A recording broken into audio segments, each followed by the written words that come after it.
I looked at my comrades. The two professors were in silent ecstasy. What will they say in England of this? Professor Summerlee cried at last. Ha! They will say that you are a liar, said Professor Challenger, exactly as you and others said of me.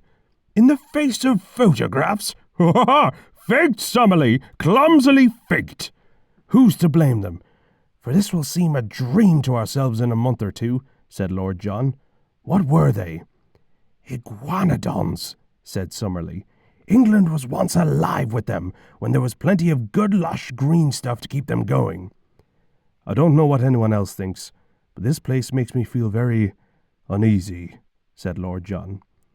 I had the same feeling of mystery and danger around us. In the gloom of the trees there seemed a constant menace, and as we looked up into the shady foliage, vague terrors crept into one's heart. The iguanodons we had seen were lumbering, inoffensive brutes which were unlikely to hurt anyone.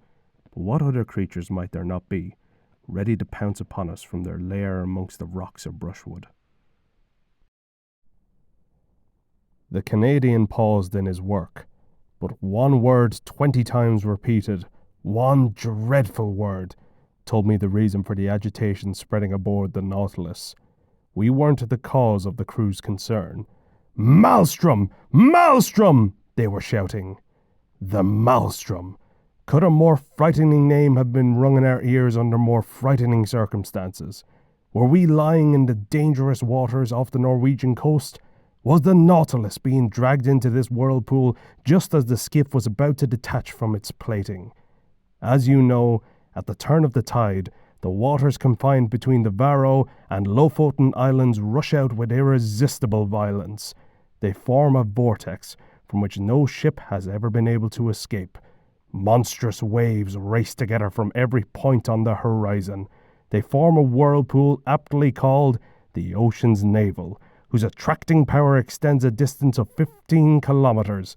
It can suck down not only ships, but whales and even polar bears from the northernmost regions. This was where the Nautilus had been sent accidentally, or perhaps deliberately, by its captain. "How did you know me?" asks Hyde to Utterson. "We have common friends," said Mr. Utterson. "Common friends?" echoed Mr. Hyde, a little more hoarsely. "Who are they?" "Jekyll, for instance," said the lawyer. "He never told you!" cried Mr. Hyde, with a flush of anger. He snarled aloud into a savage laugh, and the next moment, with extraordinary quickness, he had unlocked the door and disappeared into the house. Mr. Hyde was pale and dwarfish. He gave an impression of deformity without any nameable malformation. He had a displeasing smile. He had borne himself to the lawyer with a sort of murderous mixture of timidity and boldness, and he spoke with a husky, whispering, and somewhat broken voice. All of these were points against him, but not all of these together could explain the hitherto unknown disgust, loathing, and fear with which Mr. Utterson regarded him. The man seems hardly human. Oh, my poor old Harry Jekyll, if ever I read Satan's signature upon a face, it is on that of your new friend.